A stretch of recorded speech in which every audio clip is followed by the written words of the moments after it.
After her fiancé's devastating betrayal, Natalie Pierce escapes to a rural farm seeking solace among the fields and fresh air. What begins as a temporary refuge transforms into an unexpected journey of healing and new love. Follow Natalie as she discovers her true self in the most unlikely place. But before we begin this story, comment below where you're watching from.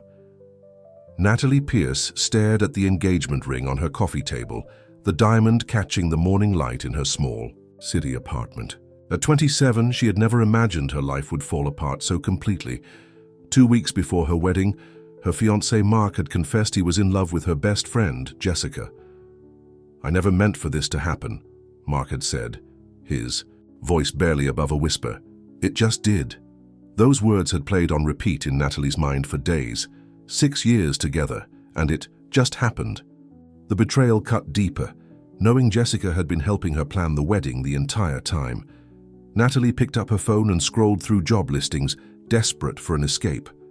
Her marketing job felt suffocating now, the same office where co-workers kept asking about wedding plans they didn't know were cancelled. Her eyes landed on a seasonal farm worker position at a place called Cloverfield Acres, 4 hours from the city. Seeking temporary workers for summer harvest season, housing provided, no experience necessary. Without giving herself time to reconsider, Natalie applied, attaching her resume with a brief explanation that she was looking for a complete change of pace. 3 days later, she got a response. She was hired. "You're doing what?" her mother asked over the phone when Natalie told her the news. "I'm going to work on a farm, Mom. Just for the summer." "But honey, you've never even had a garden. And what about your apartment? Your job?" "I've taken a leave of absence," Natalie explained, "and I'm subletting the apartment. I need this, Mom. I need to get away." A week later, Natalie packed her sedan with only the essentials, leaving behind the wedding dress she couldn't bear to look at, and the gifts she'd already returned. The drive to Cloverfield Acres gave her time to think about the future she'd planned that no longer existed, about starting over. The gravel crunched beneath her tires as she pulled into the long driveway leading to the farm. Green fields stretched on both sides, and in the distance she could see a large white farmhouse, a red barn, and several smaller structures. The place was bigger than she had imagined, and undeniably beautiful. A woman in her 60s with silver hair and kind eyes approached as Natalie stepped out of her car. "You must be Natalie," she said with a warm smile. "I'm Dorothy, the farm manager. Welcome to Cloverfield Acres." Natalie shook her hand. "Thanks for having me. I have to warn you, I don't know the first thing about farming." Dorothy laughed. "That's all right, dear. We'll teach you everything you need to know. Let me show you to the bunkhouse where you'll be staying." The bunkhouse was simple but clean, with 6 beds, though Dorothy explained that only 4 seasonal workers had been hired this summer. Natalie would share the space with 2 other women, Emma and Sophia, who would arrive the next day. "Breakfast is at 5, work starts at 6, Dorothy said, heading toward the door. "Get some rest, tomorrow's going to be a full day." After Dorothy left, Natalie unpacked her few belongings and sat on the bed, the reality of her decision finally hitting her. She was alone on a farm in the middle of nowhere, about to do work she knew nothing about. But the silence, the blessed silence without sympathetic looks or whispers, was exactly what she needed. The next morning came too early. Natalie dragged herself out of bed at 4:30, dressed in jeans and a t-shirt, and made her way to the main house for breakfast. Several workers were already gathered around a large wooden table, eating eggs and bacon. Dorothy introduced Natalie to everyone, but the names blurred together in her sleepy mind. "You'll be starting with the goats today," Dorothy told her after breakfast. "Just feeding and cleaning for now. Jake will show you the ropes." Jake, a friendly college student working his 3rd summer at the farm, walked Natalie to a fenced area where about 20 goats bleated excitedly at their approach. "They're hungry," Jake explained, handing Natalie a bucket of feed. "Just scatter it in those troughs over there." The goats seemed simple enough, and Natalie found herself smiling as they crowded around, eager for breakfast. After feeding them, Jake showed her how to clean their pen and check the water supply. It was messy work, but oddly satisfying. "Once you're done here, come find me by the chicken coops," Jake said before leaving. Natalie nodded, but as she turned to close the gate behind her, she didn't secure the latch properly. She didn't notice her mistake until she heard the sound of hooves and turned to see the entire herd of goats happily escaping into an open field. "No, no, no," she yelled, dropping the empty bucket and running after them. "Come back!" The goats scattered in different directions, clearly enjoying their newfound freedom. Natalie chased after the nearest one, a small white goat with a black spot over one eye. Each time she got close, the goat would dart away playfully. "This isn't funny," Natalie shouted, though she was laughing despite herself as she stumbled. Through the field, she spotted an apple tree nearby and had an idea. Picking up a fallen apple, she approached the goat slowly. "Look what I have," she coaxed, holding out the apple. "Doesn't this look tasty?" The goat considered her offer, taking a tentative step forward. Just as Natalie thought she might have success, a deep voice behind her made her jump. "That's not how you herd goats." Natalie whirled around to see a man watching her with arms crossed over his chest. He was tall, with broad shoulders and sun-bronzed skin that spoke of years working outdoors. His dark hair was slightly too long and his jawline was covered in stubble. But it was his eyes that caught her attention, intense and blue as the summer sky, though not nearly as warm. I wasn't trying to herd them," Natalie stammered. "I was trying to bribe one of them to come back." "And how's that working out for you?" He didn't smile.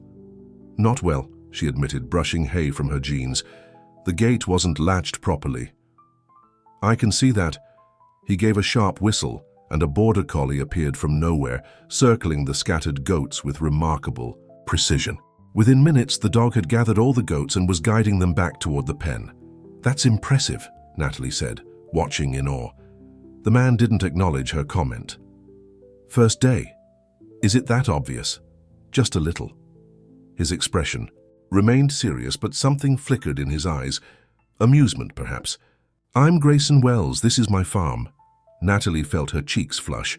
Of course, her first encounter with the owner would involve letting his livestock escape. "Natalie Pierce, I'm really sorry about the goats." "They get out all the time," he said, though his tone suggested it wasn't usually due to carelessness. "Just make sure the gate is secure next time." With that, he turned and walked away, the border collie at his heels after the goats were safely back in their pen. "Well, that was embarrassing," Natalie muttered to herself. Later at lunch, she mentioned the encounter to Jake, who seemed surprised.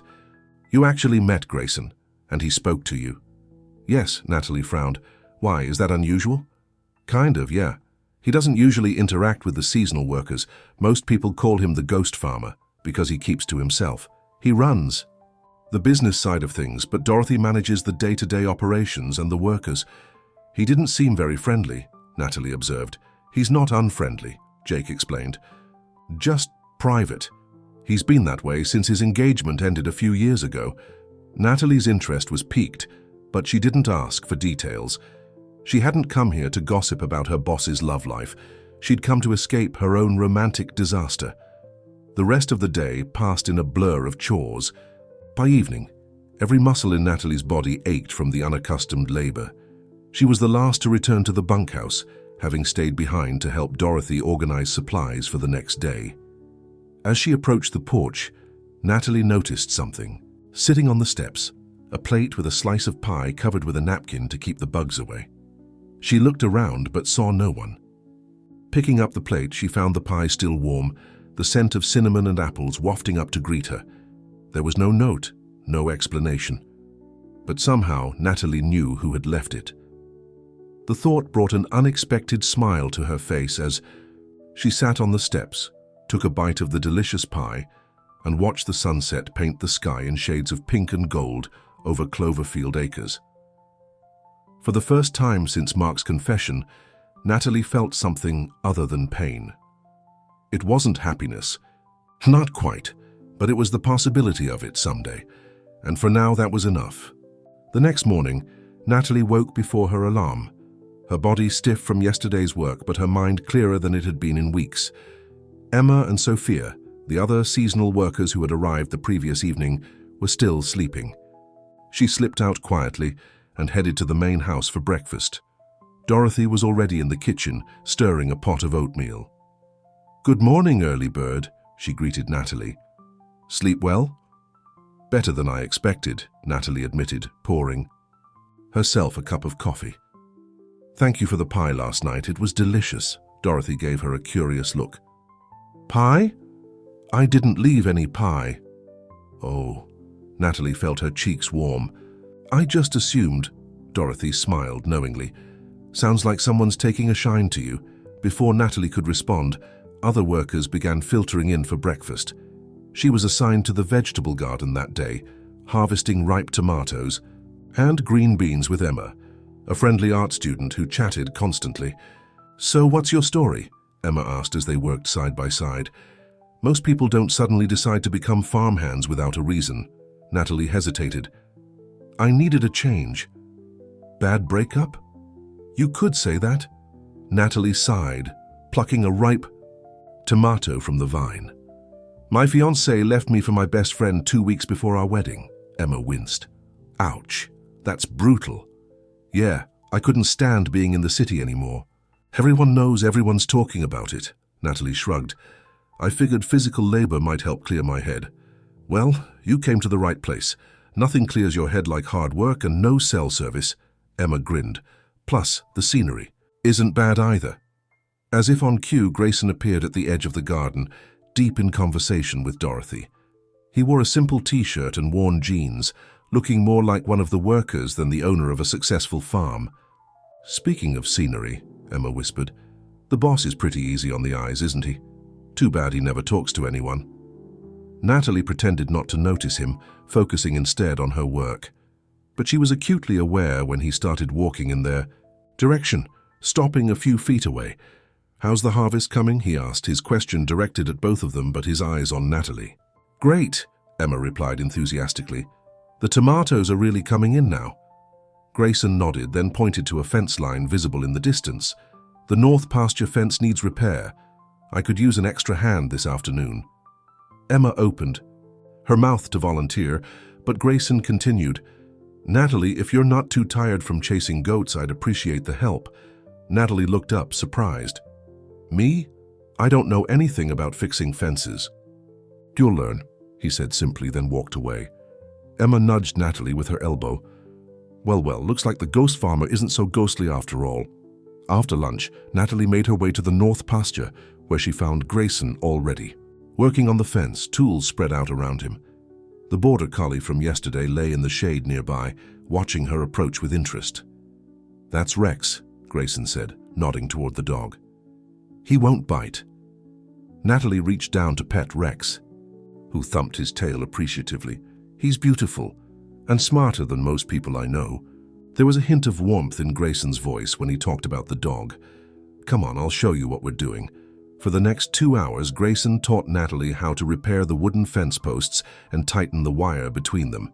He was patient but didn't waste words, demonstrating techniques and then watching as she tried them herself. His hands were rough and calloused, but surprisingly gentle when they brushed against hers.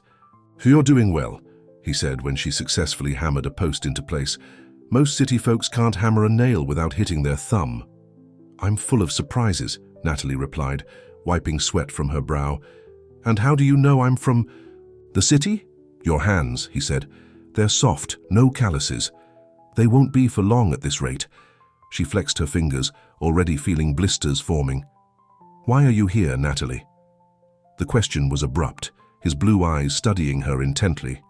Natalie considered deflecting, giving him the same vague answer she'd given her mother. But something about his directness made her want to be honest. I'm running away, she admitted. My fiancé left me for my best friend right before our wedding. I needed to get away from everything. Grayson nodded slowly. That's tough. It is what it is. She shrugged, turning back to the fence post. What about you? Jake says they call you the ghost farmer. Why do you keep to yourself so much? His expression closed off immediately. I have my reasons. They worked in silence for a while, the only sounds the pounding of the hammer and the occasional bird call. Natalie worried she'd overstepped, but after about 10 minutes, Grayson spoke again. I was engaged once, he said quietly. She wanted me to sell the farm, move to the city, live off the money. When I refused, she left. Natalie looked at him surprised by the confession. I'm sorry. Don't be. It taught me a valuable lesson. Some people can't understand choosing this life. He gestured to the rolling fields around them. They only see the work, the dirt, the early mornings. They don't see the beauty in it. I think I'm starting to, Natalie said honestly, taking her in the view of golden fields stretching to meet the blue horizon. Grayson studied her face, as if trying to determine if she meant it. Whatever he saw must have satisfied him, because his expression softened slightly. Come on, he said, gathering the tools. I want to show you something. They walked to a nearby hill, Rex trotting ahead of them. At the top, Grayson pointed to a distant field where a tractor stood waiting. Ever driven a tractor? Natalie laughed. Never. Would you like to learn? An hour later, Natalie was driving the tractor through an empty field, Grayson standing on the step beside her, giving instructions. She was laughing more than she had in months, the rumble of the engine beneath her and the wind in her hair making her feel strangely free. You're a natural, Grayson said, a rare smile breaking through his serious demeanor. The smile transformed, his face crinkling the corners of his eyes, making him look younger, more approachable. I don't think I need to know how to drive a tractor, Natalie admitted. But I'm having fun anyway. Sometimes we do things not because we need to, but because they bring us joy, he replied, the words carrying more weight than their simple meaning. When they returned to the farm, the sun was beginning to set. Natalie expected Grayson to walk away as abruptly as he had approached her that morning, but instead, he walked her back to the bunkhouse.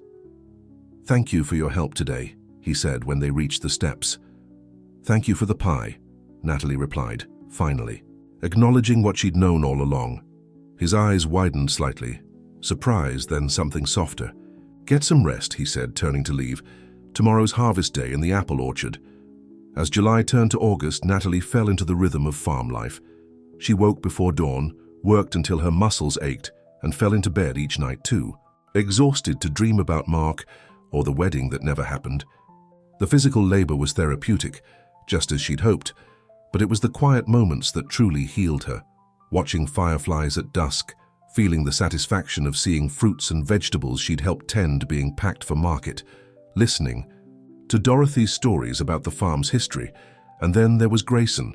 He began finding reasons to work alongside her, teaching her to harvest honey from the beehives, showing her how to drive the farm's pickup truck through the bumpy back fields, explaining the irrigation system as they walked the property line. He wasn't talkative, but he was present, attentive in a way that made her feel seen. One morning, Natalie found a wildflower tucked into her work gloves. Another day, a thermos of coffee waited for her on the porch before sunrise. Small gestures, never acknowledged, but they warmed her heart nonetheless. He's never been like this, Dorothy confided one evening as they prepared dinner together. Not since before Vanessa. Vanessa? His ex-fiancée. City girl, wanted the farm boy, but not the farm. Broke his heart real good. Natalie absorbed this information, understanding now why Grayson had been so guarded. They'd both been burned by people who claimed to love them, but not enough to accept their choices. I'm not looking for a relationship, Natalie said firmly. I came here to forget one. Dorothy just smiled knowingly. Sometimes the heart finds what it needs, not what it's looking for. That night, Natalie sat on the bunkhouse porch after everyone else had gone to bed. The sky was clear, stars scattered like diamonds on black velvet. She heard footsteps and looked up to see Grayson approaching, carrying 2 mugs. Hot chocolate, he said, offering her one before sitting beside her on the steps. My mother's recipe. Thank you. The warmth of the mug seeped into her hands. It's beautiful tonight. It is. But he wasn't looking at the stars. His eyes were on her face, studying her with an intensity that made her pulse quicken. They sat in comfortable silence for a while, sipping their drinks, shoulders almost touching. When Grayson finally spoke, his voice was low, intimate. I never thought I'd feel this way again, he said. After Vanessa, I shut everything down, focused only on the farm. Natalie turned to face him. And now I find myself looking forward to seeing you every morning, thinking about you when you're not around. He set his mug down, ran a hand through his hair. It scares me, Natalie. It scares me too. she admitted. "I'm not ready to trust someone again. Not yet." "I understand." He nodded, his expression serious but not hurt. "I'm not asking for anything, I just wanted you to know." Before she could respond, he leaned forward and gently kissed her cheek, the brief touch sending warmth spreading through her entire body. Then he stood, picked up both empty mugs and bid her good night. Natalie remained on the porch long after he'd gone, touching the spot where his lips had been, wondering if she was making a mistake by guarding her heart so carefully when it so clearly wanted to be free. The August heat settled over Cloverfield Acres like a warm blanket. Mornings in the fields began earlier to avoid the worst of the afternoon sun, and the farmhands moved at a slower pace, conserving energy in the humidity. But the farm bustled with activity as harvest season reached its peak. Natalie found herself thinking about Grayson's words more often than she cared to admit. His honesty had touched something in her, a place she thought had been damaged beyond repair when Mark left. Slowly, she felt the walls around her heart beginning to crumble. One morning, she woke before dawn and slipped out of the bunkhouse, unable to sleep. The farm was peaceful in the pre-dawn light, dew glistening on the grass. She made her way to the barn, thinking she might get an early start on the day's chores. To her surprise, Grayson was already there, filling buckets with feed. "You're up early," he said, glancing up at her approach. "Couldn't sleep." She picked up a bucket to help. "Thought I'd make myself useful." They worked side by side in comfortable silence for a while, feeding the animals and checking water troughs. It felt natural, being with him like this, as if they'd been doing it for years, rather than weeks. "Would you like to have dinner with me tonight?" Grayson asked suddenly, his voice casual but his eyes betraying his nervousness. "Not at the main house, just us." Natalie hesitated only briefly. "I'd like that." His smile was worth any risk her heart might be taking. That evening, Natalie borrowed a sundress from Emma, the first time she'd worn anything but work clothes since arriving at the farm. She felt strangely nervous as she walked to Grayson's cabin, a small, well-kept structure at the edge of the property. He was waiting on the porch, hair still damp from a shower, wearing clean jeans and a button-down shirt that made his eyes seem even bluer. He'd trimmed his beard, and the effect was striking. Less rugged farmer, more magazine cover. "You look beautiful," he said, his voice warm with appreciation. "You clean up pretty well yourself," she replied, following him inside. The cabin was simple but comfortable, with a stone fireplace, wooden furniture, and large windows that framed the sunset. On the table, a homemade meal waited: roast chicken, vegetables from the garden, and fresh bread. "You cooked? Don't sound so surprised," he laughed. "I've been fending for myself for years." Dinner was relaxed, their conversation flowing easily. Natalie found herself telling Grayson about her life before the farm, her marketing job, her small apartment, the friends she'd lost when Mark left. "I thought I had it all figured out," she said, taking a sip of wine. "The perfect job, the perfect fiancé, the perfect wedding. And then it all fell apart." "Do you miss it?" Grayson asked. "The city life?" Natalie considered the question. I miss certain things. Good coffee shops, takeout at midnight, but I don't miss the noise, the rush," she smiled. "I never thought I'd say this, but I love the quiet here." "It grows on you," Grayson agreed. "That's what Vanessa couldn't understand. She saw the farm as a burden, not a blessing." "What happened with her exactly?" Natalie asked gently. Grayson sighed, leaning back in his chair. "We met in college. I was studying agriculture. She was in business. After graduation, I came back to take over the farm from my father. Vanessa followed, thinking it was temporary. She didn't want farm life. No. She wanted the money the farm could bring if we sold it and moved to the city. When I refused..." He shrugged. "She gave me an ultimatum, her or the farm. I chose the farm. That must have been hard. At the time, it was the hardest thing I'd ever done. Now I know it was the right choice." His eyes met hers across the table. "The farm is part of who I am. I couldn't give it up, not even for love." Natalie understood completely. "Mark wanted me to quit my job after the wedding. He said I'd be too busy planning our family to worry about a career." She shook her head. "I should have seen the red flags. Sometimes we only see what we want to see," Grayson said, "until life forces us to look at the truth. After dinner, they sat on the porch swing, watching stars appear in the darkening sky. The night was warm, fireflies blinking in the fields around them. Grayson's arm rested lightly around her shoulders, and Natalie allowed herself to lean into him, feeling safe for the first time in months. "Thank you for tonight," she said softly. "It was perfect. The pleasure was mine." His voice was rough with emotion. He turned slightly to look at her, his face close to hers. "Natalie." She knew what he was asking, and answered by closing the distance between them. The kiss was gentle at first, hesitant, both of them testing uncertain waters. Then his hand came up to cup her cheek and she pressed closer, deepening the kiss. When they finally broke apart, Natalie felt breathless, her heart racing. Grayson rested his forehead against hers, his eyes closed. "I didn't expect you," he whispered. "I wasn't looking for this." "Neither was I," she admitted. "I came here to forget, not to find someone new." "Is that what I am? Someone new?" His eyes opened, searching hers. "No," Natalie said truthfully.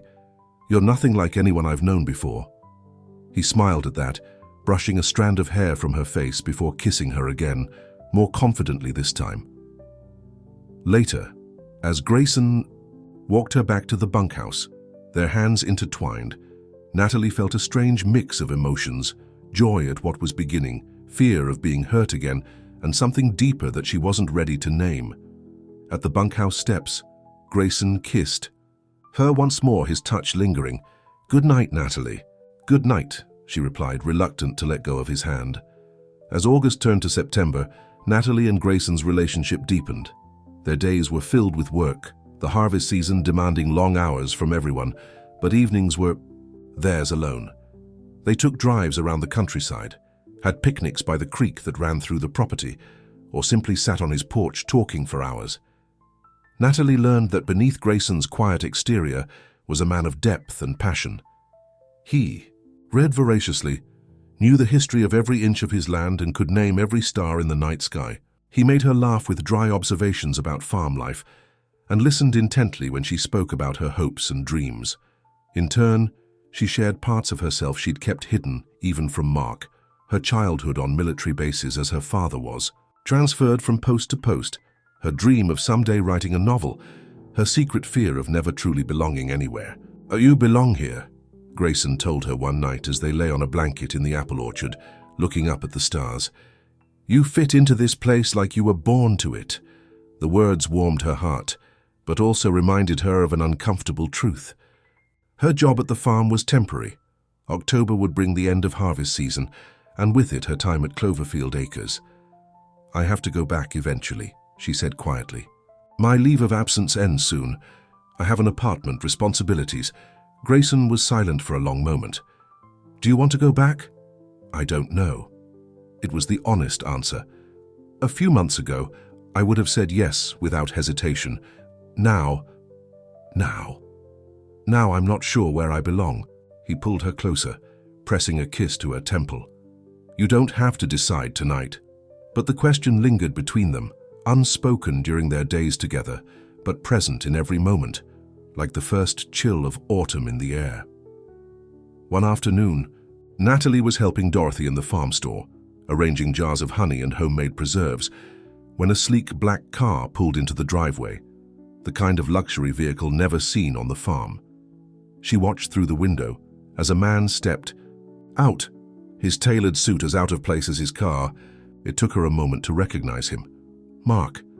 Her heart seemed to stop, then race painfully. She gripped the edge of the counter for support. "Natalie, you okay, honey? You look like you've seen a ghost." Dorothy frowned, following her gaze. "Who is that?" "My ex-fiancé," Natalie whispered, her mouth dry. "Mark. What on earth is he doing here?" "I have no idea." But Mark was already walking toward the store, his expression determined. When he entered, the bell above the door jangling cheerfully, Natalie felt as if she were in a dream or a nightmare. "Natalie," he said, taking off his sunglasses. "Thank God. Do you know how hard it was to find this place?" She stared at him, unable to form words. He looked the same, handsome in that polished way, hair perfectly styled, expensive watch gleaming on his wrist. But she saw him differently now, through eyes that had learned to value substance over style. "What are you doing here, Mark?" she finally managed. "I came to bring you home." He took a step toward her, faltering when she backed away. "Nat, this has gone on long enough. Playing farmer was cute for a while, but it's time to come back to reality." "This is reality," she said, anger replacing shock. "My reality, at least for now."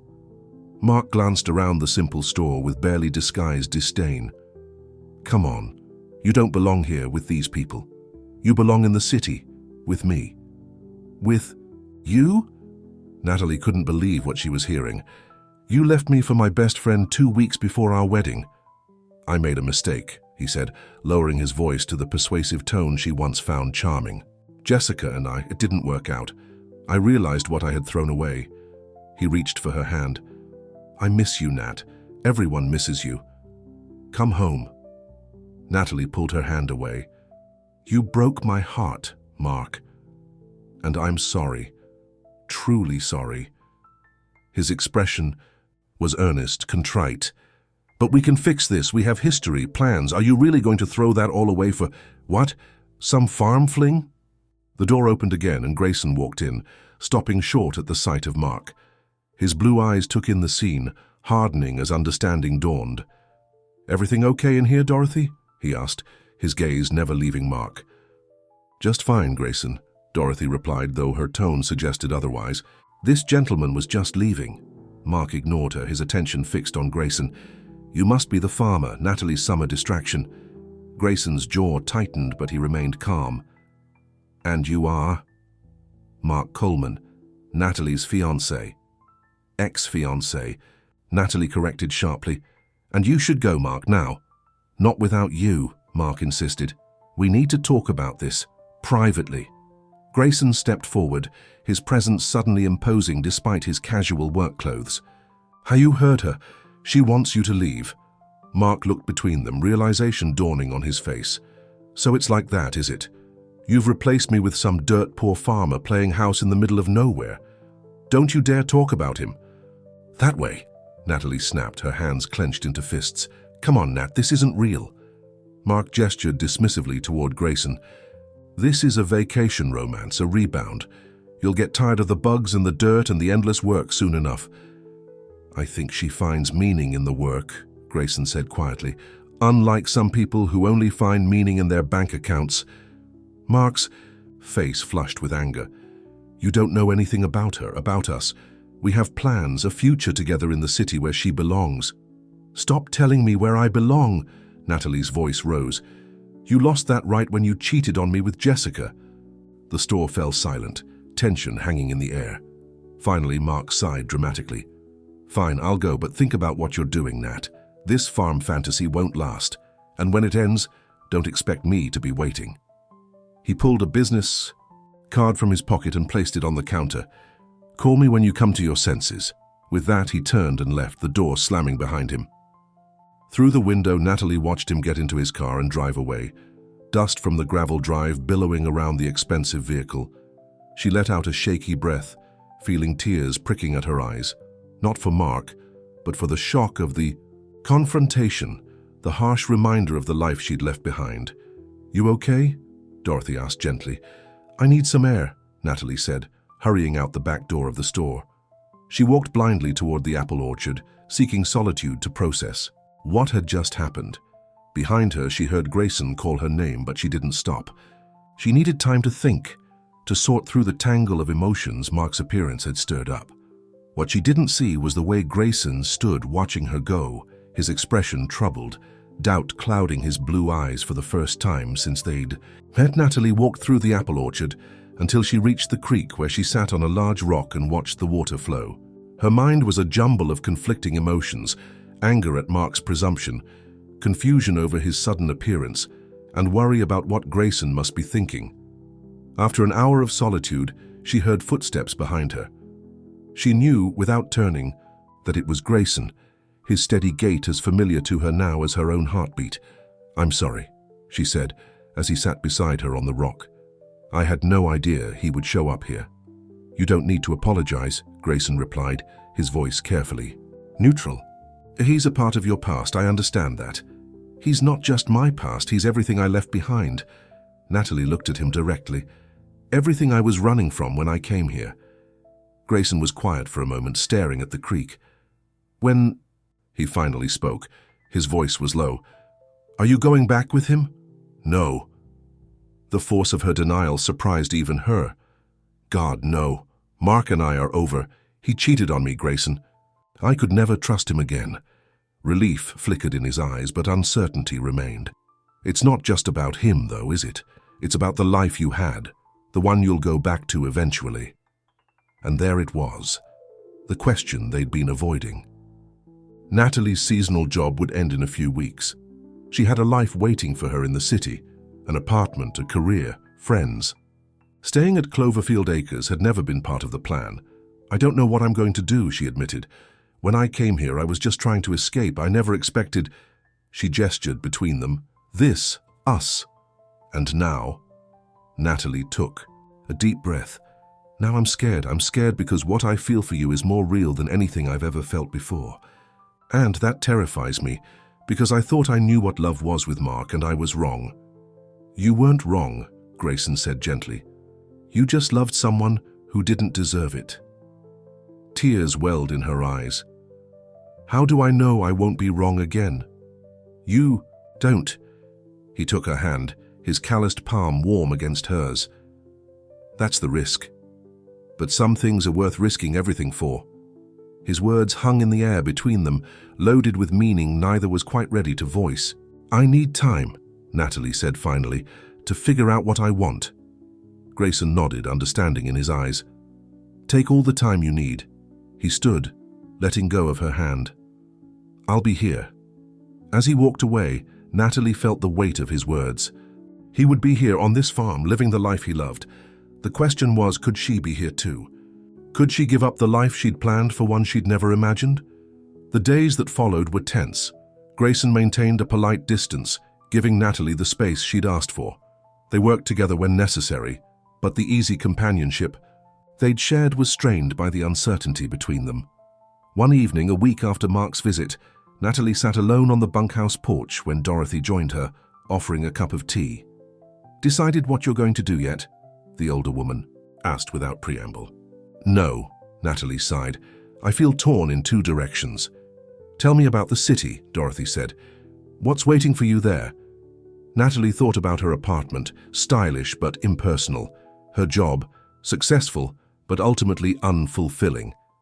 Her friends, most of whom had sided with Mark and Jessica after the breakup. Not much, honestly, she admitted. My life there feels empty now. And here? A smile touched Natalie's lips as she thought about the past months, the sunrise over, the fields each morning, the satisfaction of hard work, the community of the farm, and Grayson, his quiet strength, his integrity, the way he saw her, really saw her. Here I found myself again, she said softly. Parts of me I didn't even know were missing. Dorothy patted her hand. Sounds like you've already made your decision. But it's not that simple. I don't know anything about farming, not really. What if I'm not cut out for this life long term? What if Grayson and I don't work out? I'd be giving up everything I know for a gamble. Life is a gamble, honey, Dorothy said with a chuckle. The question is which bet feels right in your heart. Later that night, unable to sleep, Natalie slipped out of the bunkhouse and walked to the barn. She often found peace there, among the animals and the sweet smell of hay. To her surprise, Grayson was there, fixing a piece of equipment by the light of a lantern. He looked up at her approach, his face half in shadow. Can't sleep? He asked. She shook her head. Too much on my mind. He set down his tools and wiped his hands on a rag. Want to talk about it? Yes. No. Natalie laughed nervously. I don't know what to say. Everything feels complicated. It doesn't have to be. He stepped closer. Tell me what you want, Natalie. Just that. I want, she began, then faltered, overwhelmed by the importance of this moment. I want to belong somewhere. I want work that matters. I want to wake up every morning feeling the way I felt here, alive, purposeful. She took a deep breath. I want you, Grayson, but I'm scared. What are you afraid of? Of making another mistake? Of loving someone who might not love me back the same way? Grayson moved closer until they were standing face to face. I love you, Natalie. I didn't plan it, didn't expect it, but it happened anyway. And not the way I loved Vanessa. This is different, deeper. His voice was steady, sure. I love your strength, your laugh, the way you see beauty in the simplest things. I love who I am when I'm with you. Tears filled Natalie's eyes. I love you too, she whispered, and it scares me how much. He cradled her face in his hands. Stay, he said simply. Not as a seasonal worker. Stay for good. But I don't know anything about running a farm. You'll learn. We'll figure it out together. He smiled, his eyes crinkling at the corners the way she loved. Besides, you're pretty good with the goats now. She laughed through her tears, remembering their first meeting. They still escape sometimes. That's part of farming. Things go wrong. You fix them, you move on. His thumb brushed away a tear on her cheek. What do you say?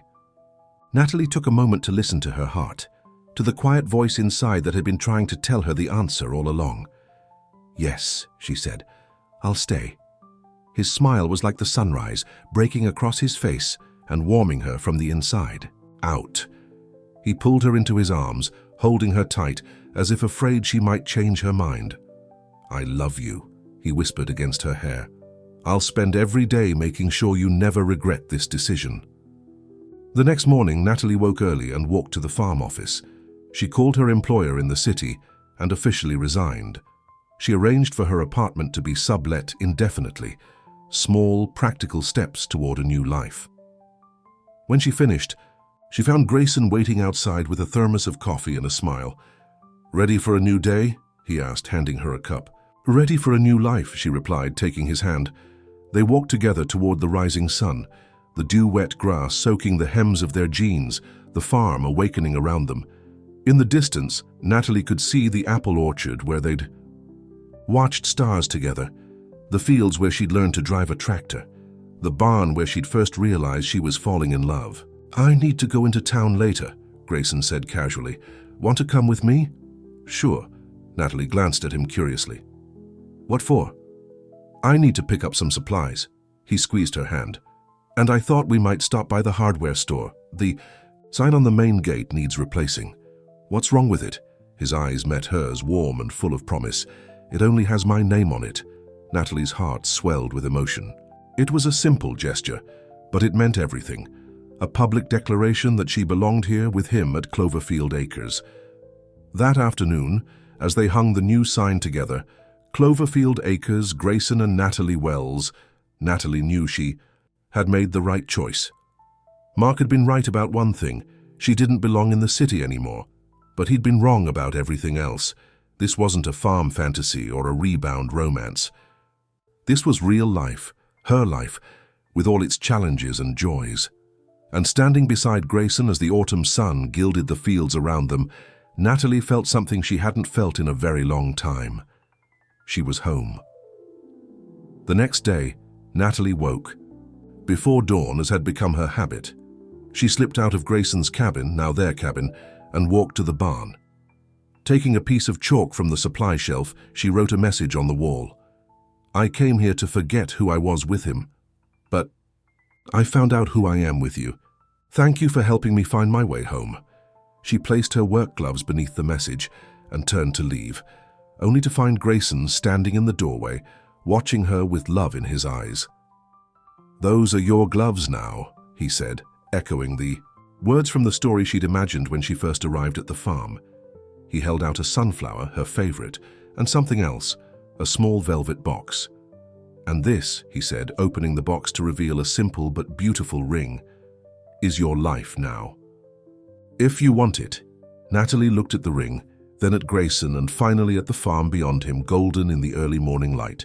Everything she wanted was right here. The man, the land, the life they would build together. Yes, she said, stepping into his embrace, this is exactly what I want.